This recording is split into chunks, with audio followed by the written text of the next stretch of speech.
সবাইকে সালাম এবং রমজানের অনেক শুভেচ্ছা। দেখতে দেখতে রমজান প্রায় শেষের দিকে। আজকে রমজানের জন্য একটা স্পেশাল মিক্সড ভেজিটেবল কালা চানা ভুনা রেসিপি নিয়ে চলে এসেছি। এটা আমাদের বাংলাদেশ, ইন্ডিয়া এবং এশিয়ান কান্ট্রিতে খুব পরিচিত এবং খুবই ফেভারিট একটা রেসিপি সবার।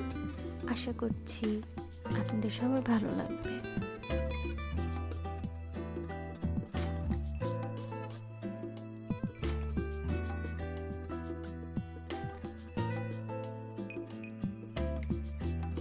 কড়াই বা প্যান চুলায় দিয়ে প্যানটি কিংবা কড়াইটি গরম হওয়া পর্যন্ত অপেক্ষা করব এবং এতে 1.5 টেবিল চামচ পরিমাণ তেল দিয়ে দেব।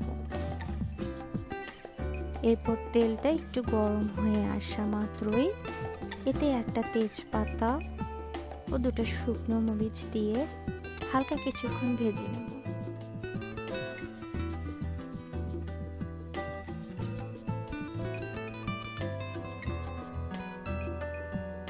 এরপর 1 চা চামচ আস্ত জিরা দিয়ে দেব।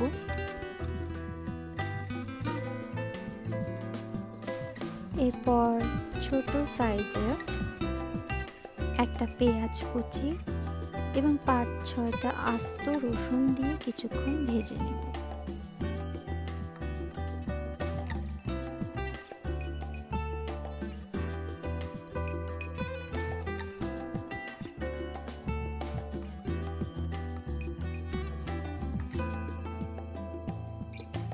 একটু ব্রাউন কালার করে ভেজে নিয়েছি।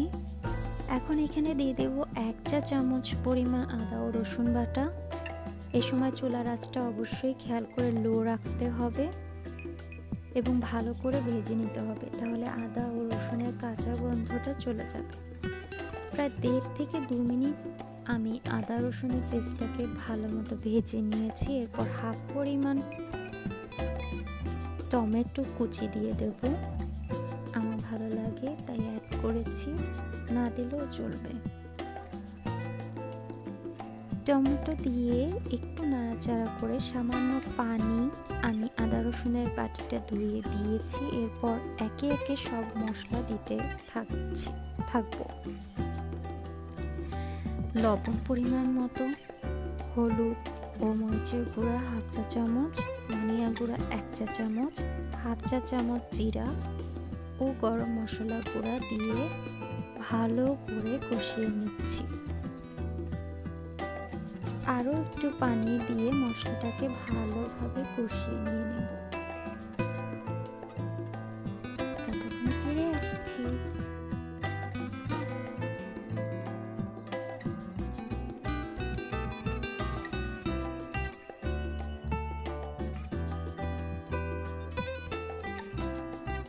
আমি 1/2 চা চামচেরও কম মিষ্টি সজ গুঁড়া দিয়ে আরেকটু কষিয়ে নিচ্ছি।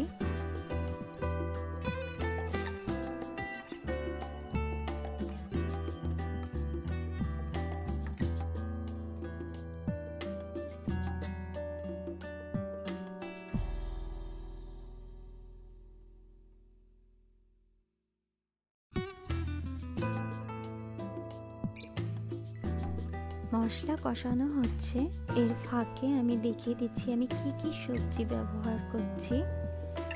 আজকে আমি এখানে 1/2 কাপ পরিমাণ বরবটি, 1/2 কাপের একটু বেশি কাঁচা পেঁপে, 1/2 কাপ গাজর, একটা পুরো ছোট ছোট কিউব করে কেটে নিয়ে পটল ধুয়ে নিয়েছি। চাইলে যে কোনো সবজি আপনি অ্যাড করতে পারেন, কোনো সমস্যা নেই। এবং অবশ্যই সেদ্ধ করা 1 কাপ ছোলা নিয়ে নিয়েছি। এটা ছাড়া তো হবেই না, কারণ এটা ছোলা স্পেশাল। সবজিগুলো আপনি এভাবে কেটে নিতে পারেন, সেটাই আমি দেখানোর চেষ্টা করছি। আশা করছি আপনাদের অনেক সুবিধা হবে। এই পরিমাণ থেকে আরও বেশি কিংবা কম সেটা একান্তই আপনাদের পছন্দের ওপর। আমার এখানে মশলা কষানো হয়ে গিয়েছে। এই পর্যায়ে আমি কেটে রাখা সবজি এবং সেদ্ধ করে রাখা ছোলা দিয়ে দেব। সব কিছু দিয়ে ভালো করে নেড়েচেড়ে নিচ্ছি।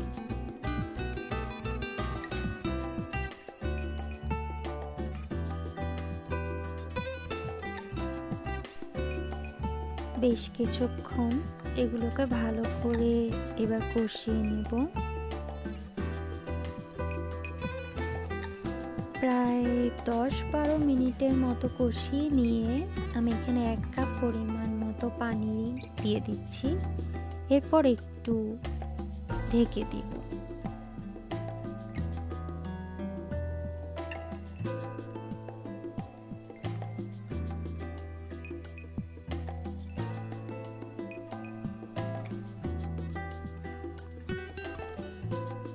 এক কিংবা হাফ মিনিট পর কিংবা 2 মিনিট পর আগে থেকে সেদ্ধ করে কিউব করে কেটে রাখা আলুগুলো দিয়ে দিব এবং সাথে 3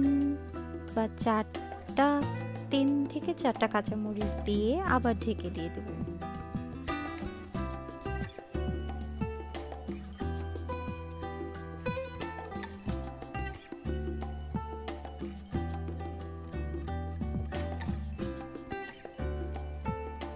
এইভাবে প্রায় 10 মিনিট পর ফিরে আসছি। আরও 6-7 মিনিট পর আমি আরও এখন এর মধ্যে দিয়ে দিচ্ছি কেটে রাখা হাফ টমেটো কুচি এবং একটি ছোট সাইজের পেঁয়াজ কুচি।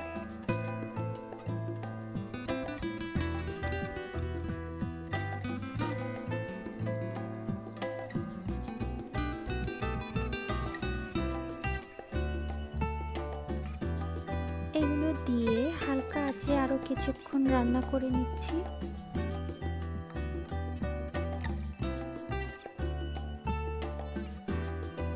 অবশেষে আমার ছোলা ভুনাটা হয়ে এসেছে। এখন একটু ধনেপাতা দিয়েই আমি নামিয়ে ফেলবো। দেখতেও ভালো লাগে আর খেতেও খুবই মজা লাগে। ছোলা ভুনাটা তৈরি হয়ে গিয়েছে। এখন যে যার পছন্দ অনুযায়ী স্বাদ মতো যে কোনো কিছু অ্যাড করে নিতে পারে। আমি যেমন এখানে অ্যাড করছি লেবু কুচি, কাঁচামরিচ কুচি, লেবুর যে ছালটা থাকে সেই সেটা কুচি করে নিয়েছি, কাঁচামরিচ কুচি, ধনেপাতা কুচি ছড়িয়ে দিচ্ছি এইভাবে আপনার পছন্দ মতো। আর এটি এখন পরিবেশনের জন্য একদম রেডি। দেখতে খুবই ইয়ামি হয়েছে, খেতেও অনেক মজা লাগে।